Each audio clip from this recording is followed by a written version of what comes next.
Hello students, today we are discussing a very important topic of physics, earthing of a conductor. इसी चीज को हम बोलते हैं ग्राउंडिंग। इसी चीज को हम बोलते हैं ग्राउंडिंग ऑफ अ कंडक्टर। तो अगर हम अर्थिंग ऑफ अ कंडक्टर करें या ग्राउंडिंग करें तो दोनों का मतलब एक ही है। तो आज हम इस कॉन्सेप्ट के बारे में सीखने वाले हैं कि किस तरह से हम अर्थिंग करते हैं और कब हम कहेंगे कि दैट द कंडक्टर गेट अर्थ। तो मान लेते हैं कि हमारे पास कोई एक कंडक्टर है और इसको हम अर्थ से कनेक्ट कर दे रहे हैं। ठीक है, इसको हम कर दे रहे हैं अर्थ से कनेक्ट।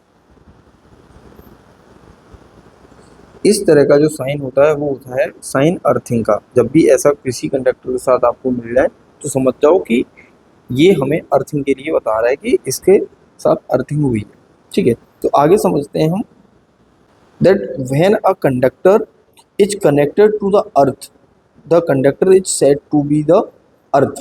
तो इसको हम कहेंगे अर्थ कि ये हमारा अर्थ हो गया है, अर्थिंग हो चुकी है इसमें। तो when a conductor is connected to the ground, this process is called earthing। Now let us know that what happened when we earth any conductor। We all know that the potential of the earth is often taken to be zero।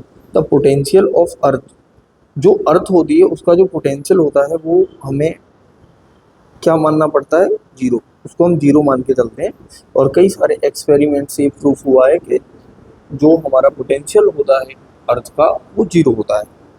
If a conductor is connected to the earth, the potential of the conductor becomes equal to that of the earth. देखो, जो potential अर्थ का है वही potential किसका हो जाएगा, इस हमारे लगाए हुए कंडक्टर का। The concept is potential of the both material becomes zero because it will be equal to the earth potential. So the if our body has some potential it does not equal to zero. Let body has potential is equal to 12 volt. After connecting to the earth, the potential of the body becomes is equal to zero because potential of the earth and the potential of the body will be same. Suppose a spherical conductor of radius r is given to a charge q. The charge will be distributed uniformly on the surface of that spherical conductor. So it is equivalent to a uniformly charged thin spherical cell. So its potential will become V is equal to kq upon r. If this conductor is connected to the earth, now we connected it to the earth, the charge q will transfer to the earth. Charge q will transfer to the earth and the potential of that conductor becomes zero. When we connect a positively charged conductor to the earth, then the charge will flow in the earth.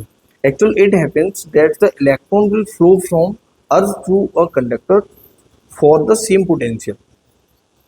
Let us discuss some examples and questions so the concept will be more clear.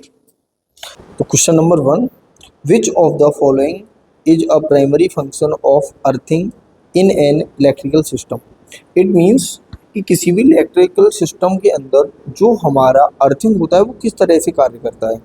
तो हमारा first option है enhance the signal transmission, prevent overloading, provide a low resistance pass to the ground और increase the current flow. तो इन चार में से कौन सा आंसर सही है ये आपको बताना है। Which of the following is correct. वैसे इसका जो काम होता है मेन वो होता है provide a low resistance path to the ground. और क्यों प्रोवाइड करते हैं उसका भी एक्सप्लेनेशन मैंने पहले से ही आपको इन रिटन रखा हुआ है, तो देखो कैसे होता है। तो आंसर हमारा है provide a low resistance path to the ground.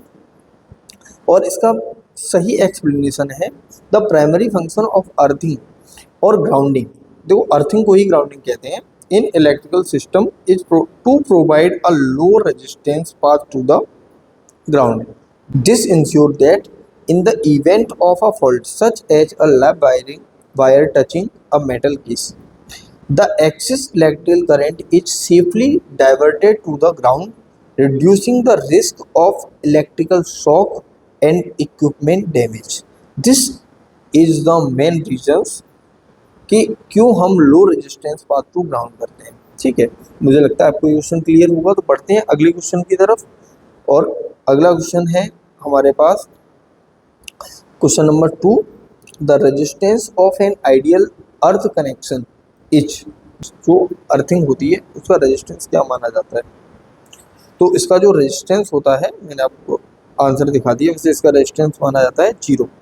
क्यों माना जाता है 0, वो भी आप देख लें आराम से। तो in theory the resistance of an ideal earth connection is 0। This means that it would provide a perfect path of current to flow the ground without any resistance. तो इससे पहले जो क्वेश्चन हमने किया था उससे थोड़ा सा कनेक्टेड है कि यहाँ पे ये परफेक्ट पाथ प्रोवाइड करा देता है करंट को, जिससे करंट आसानी से फ्लो हो सके। However in practical scenarios achieving exactly 0 resistance is impossible. तो प्रैक्टिकली ऐसा होता ही नहीं है कि किसी भी कंडक्टर या किसी भी मटेरियल का जो रेजिस्टेंस है वो 0 हो, but the aim is to get as close to 0 as possible. हम कोशिश करते हैं कि जो हमारा रेजिस्टेंस है वो लगभग 0 के इक्वल हो जाए टू इंश्योर इफेक्टिव अर्थिंग। ठीक है, तो ये दूसरा क्वेश्चन का आंसर भी आपको अच्छे से समझ में आ गया होगा। ठीक है, ये जो MCQ है, अगर आप बोर्ड की प्रिपरेशन कर रहे हो तो ये आपको MCQ में भी आ सकते हैं क्वेश्चन, और ये आपको राइटिंग में भी आ सकते हैं। तो इसलिए मैंने इनका पूरा एक्सप्लेनेशन लिख के भी दिया है कि अगर इन केस की ये शॉर्ट आंसर में या very short answer type question में आ जाते हैं तो आप इजीली इनको अटेम्प्ट कर पाओ। क्वेश्चन नंबर 3 है हमारा, थर्ड क्वेश्चन है, वो है what happen to the potential of a charge conductor when it is earth. तो जब हम किसी भी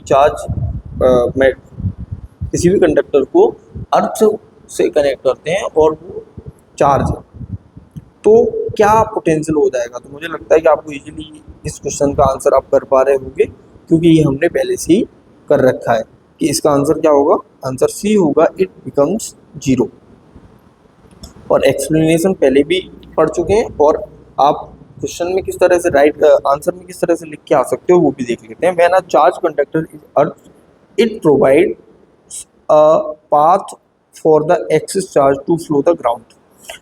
This equalize the potential of the conductor with that of the earth, which is considered to be 0। अर्थ का जो पोटेंशियल होता है उसकी इक्वल कर देता है, thus the potential of the conductor becomes 0 after earthing। ठीक है, अगला लास्ट क्वेश्चन है हमारा फोर्थ। ये हमारा KCET नाम से पहले एक एग्जाम होता था, उसमें ये पूछा भी जा चुका है। तो देखो क्या क्वेश्चन है, when a body is earth connected the electrons from the earth flow into the body. जब बॉडी को हम अर्थ से कनेक्ट कर देते हैं तो जो इलेक्ट्रॉन्स हैं वो अर्थ से बॉडी की तरफ फ्लो करने लगते हैं। दिस मीन्स द बॉडी, इसका मतलब जो बॉडी है वो किस तरह से है, जो मटेरियल है वो कैसा है, अनचार्ज है या पॉजिटिवली चार्ज है या नेगेटिवली चार्ज है या इंसुलेटर है। तो आप इजीली इसको समझ सकते हैं कि जब भी हम किसी भी बॉडी को अर्थ से कनेक्ट कर रहे हैं और इलेक्ट्रॉन बॉडी में आ रहे हैं, अर्थ से बॉडी में मूव कर रहे हैं, इसका मतलब हो गया कि पहले से बॉडी के पास जो चार्ज होगा वो पॉजिटिवली चार्ज होगा। देखो इस एक्सप्लेनेशन क्या दिया गया है, when a positively charge body connected to the earth the electrons flows from the earth to the body, that means the body becomes neutral. इसका मतलब ये हो गया कि जो बॉडी है वो न्यूट्रल हो रही होगी, बॉडी न्यूट्रल हो रही है, इट मीन्स इसके ऊपर पहले से जो चार्ज होगा वो कौन सा हो गया, पॉजिटिव चार्ज हो गया। तो ये हमारा पूछा जा चुका है क्वेश्चन, बोर्ड में भी पूछे जा चुके हैं इससे रिलेटेड क्वेश्चन, और जेईई और नीट में भी इसके कई सारे क्वेश्चंस पूछे जा चुके हैं। तो वेरी इंपॉर्टेंट टॉपिक है, और मैं तो करूँ ये सारे क्वेश्चन जो भी मैंने अभी आपको बताए हैं इनको एक बार आप अपने नोटबुक में ज़रूर नोट कर लें, जिससे कि जब भी आप अर्थिंग को पढ़ो तो इन क्वेश्चंस को आप लगा लोगे तो आपका जो कॉन्सेप्ट है वो बहुत अच्छे से क्लियर हो जाएगा। ठीक है, तो अगर आपको ये वीडियो पसंद आती है तो वीडियो को लाइक ज़रूर करें, क्योंकि इसमें मैंने आपको कोशिश की सिखाने की कुछ अच्छा। तो जब भी आप वीडियो को लाइक करते हैं और कमेंट करके बताते हैं तो हमें मोटिवेशन मिलता है कि हम तुम्हारे लिए और भी अच्छे कॉन्सेप्ट जनरेट कर पाएँ। तो थैंक्स फॉर वॉचिंग, चैनल को सब्सक्राइब कर लें जिससे कि और भी इंटरेस्टिंग वीडियो आप इसी देख पाएँ।